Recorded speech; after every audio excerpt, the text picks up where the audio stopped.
₹74.15 ये था इस बैंकिंग स्टॉक का 52 वीक लो।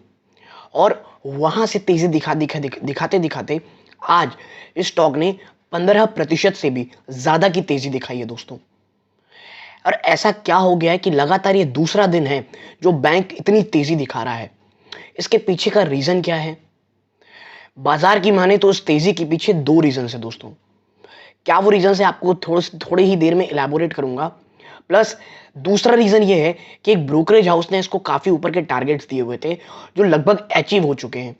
लेकिन जैसा कि मैं हमेशा कहता हूं, टारगेट से ज्यादा रीजन क्या दिया है उस तेजी का, या कह सकते हैं ये स्टॉक में आने वाले समय तेजी जो, और प्लस जो बिजनेस को लेकर के बढ़ोतरी को लेकर के बात कही जा रही है, उसका रैशनल क्या है, उसके पीछे का सार क्या है, ये जानना जरूरी होता है। तो आज इसी बैंक की जो शेयर प्राइस की जो तेजी है उसे डिकोड करने की कोशिश करेंगे। डिस्क्लोजर के रूप में मैं पहले बता दूं दोस्तों, मेरी या मेरी फैमिली मेंबर की जिनको मैं जानता हूं, उनकी कोई भी होल्डिंग इस स्टॉक में बिल्कुल भी नहीं है। नमस्कार दोस्तों, मेरा नाम है अमिताभ मिश्रा और आज बात करने वाला हूं आरबीएल बैंक की।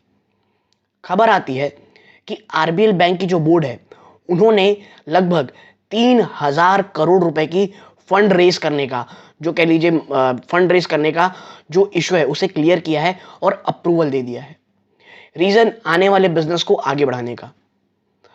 और ये जो फंड रेज की बात है दोस्तों, मुझे अच्छी थोड़ी सी इसलिए भी लगी क्योंकि जिस मेथड को अपनाने की बात कही गई है वो ये है, कंपनी डेट सिक्योरिटीज लाएगी ऑन प्राइवेट प्लेसमेंट बेसिस, कह लीजिए समय समय पर, ये 3000 करोड़ रुपए को बढ़ाने के लिए। यानी कोई भी कन्वर्टेबल कह सकते हैं आप, कुछ भी कन्वर्टेबल चीजें यूज नहीं की गई हैं कि आगे चल के आप शेयर में कन्वर्ट कर सकते हो। ठीक है, तो ये एक अच्छी चीज है, डेट सिक्योरिटीज के थ्रू दी जा रही है, ये फंड रेज किया जा रहा है। दूसरी चीज, ये जो फंड रेज की जा रही है दोस्तों 3000 करोड़ की, बैंक को नो डाउट बहुत ज्यादा जरूरत थी। जिस तरह से ग्लोबल स्लोडाउन की बातें कही जा रही हैं, आप एक चीज देख रहे होंगे, हर कोई बैंक, हर एक बैंक या तो कह लीजिए मार्केट थ्रू, बॉन्ड के थ्रू अपने जो पैसे हैं वो फंड रेज करना चाहता है, क्योंकि उन्हें पता है आने वाले समय में स्लो डाउन की बातें हैं तो पैसों की जो कह लीजिए आप कह सकते हैं जो फंड है, बड़े फंड्स की वो जरूरत पड़ेगी। इसलिए आप कोई बैंक उठा लें, चाहे आईडीएफसी फर्स्ट बैंक देख लें, एचडीएफसी बैंक देख लें, तमाम बड़े छोटे मझौले बैंक फंड रेज की राह में चल रहे हैं। और आरबीएल उसी कह सकते हैं उसी राह में एक और बैंक है जो फंड रेज कर रहा है। और ये मैं निगेटिव नहीं कहूंगा, ये अच्छी न्यूज है। ठीक है, लेकिन कोई इतनी एंथुसियास्टिक बात नहीं है दोस्तों कि भाई 3000 करोड़ का फंड रेज हो गया तो स्टॉक को भागा दो। ये मोर और लेस मुझे ऑपरेटर लगते हैं जो इतनी भयंकर तेजी लेके आए हैं इस स्टॉक में। तो ये 15% ये तेजी देख करके एकदम खुश नहीं हो जाना है दोस्तों कि भाई ये तो शानदार रैली हो गई, अब एक बड़ा इन्वेस्टमेंट कर लेते हैं। मैं हमेशा कहता हूं, क्योंकि मेरे वीडियोस मोर और लेस दोस्तों इन्वेस्टमेंट के लिए रहते हैं, 74-75 के आसपास अगर आप निवेश करते, क्योंकि देखिए उस समय बहुत रिस्की इन्वेस्टमेंट होती, अगर आप करते तो ज्यादा अच्छा लगता मुझे as a long term investor. लेकिन जब स्टॉक इतना ज्यादा भाग जाए, 15-20% ऊपर चला जाए, उसके बाद अगर आप निवेश की सोच रहे हैं, मुझे लगता है आपको एक बार और सोचना चाहिए।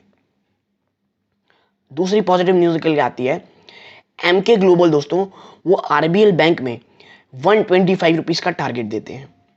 ठीक है, और ये वो कब कहते हैं, जब वो आप कह लीजिए आरबीएल बैंक, आप कह सकते हैं जो एमके ग्लोबल हैं, वो आरबीएल बैंक के जो नए एमडी साहब हैं, एमडी और सीईओ साहब हैं, सुब्रमण्य कुमार, उनसे मिलते हैं। उसकी बात ये अब कहते हैं, ये टारगेट देते हैं, क्योंकि उनका मानना था कि हम एक व्यू लेना चाहते हैं कि बैंक की जो ये टॉप मैनेजमेंट है, जो एमडी सीईओ साहब हैं, वो आखिर बैंक को किस तरह आगे बढ़ाना चाहते हैं।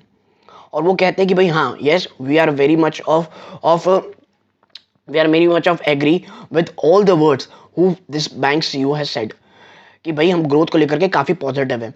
और जो बैंक के सीईओ साहब है वो क्या कह रहे हैं इसमें, देखिए उनका मानना ये है, या उनका मानना रहने दीजिए, जो ग्लोबल है, जो एमके ग्लोबल है, जो ब्रोकरेज हाउस है, वो क्या कह रहे हैं इस बैंक के बारे में।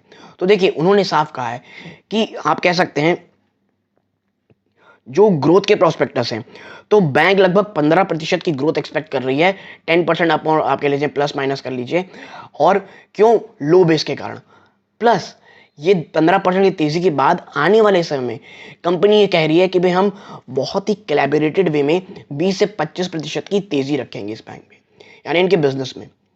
दूसरी चीज़, कंपनी का जो फोकस है वो अब सिक्योर्ड एसेट की ओर जा रहा है, जैसे होम लोन्स कह लीजिए, आप होम लोन कह लीजिए, व्हीकल लोन कह लीजिए, प्लस अपने कार्ड बिजनेस को लेकर के ये वापस से बहुत ज़्यादा फोकस करेंगे, उस बिजनेस को काफ़ी ज़्यादा एक्सेलरेट करेंगे, क्योंकि वहाँ से काफ़ी अच्छा इन्हें रेवेन्यू जनरेट करने का आप कह सकते हैं आप कह लीजिए स्कोप दिखता है। प्लस बहुत सारे आने वाले समय आप देखेंगे कि आरबीएल बैंक को ब्रांडेड क्रेडिट कार्ड्स निकालेंगे।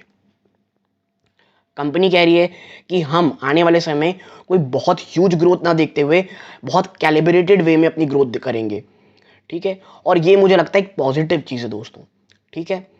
तो ये चीज़ें, और देखिए जब बहुत ज़्यादा नेगेटिविटी किसी स्टॉक में रहती है ना और अचानक से ये ऐसी खबरें आने लगती हैं, स्टॉक बहुत ज़्यादा भागता है, और वही हो रहा है एमके ग्लोबल के साथ। मैं बस ये छोटे से वीडियो में आपके साथ यही कहूँगा कि हाँ, कुछ चीज़ें चेंज हो रही हैं, पॉजिटिविटी दिख रही है, बिजनेस अच्छे से हो सकते हैं।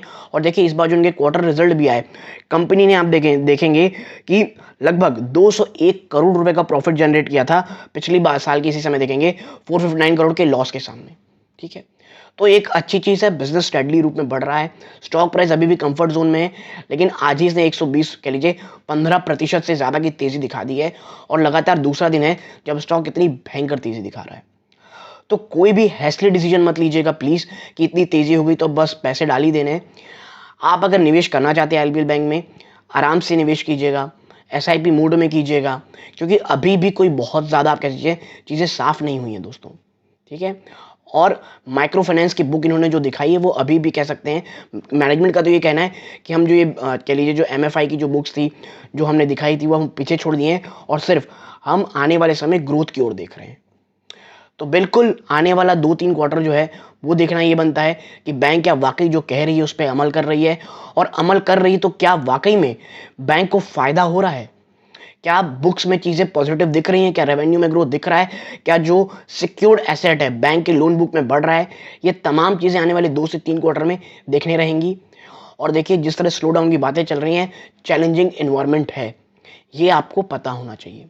तो आरबीएल बैंक आने वाले समय 2 या 3 क्वार्टर्स के लिए बहुत ज़्यादा क्रूशियल होने वाले हैं।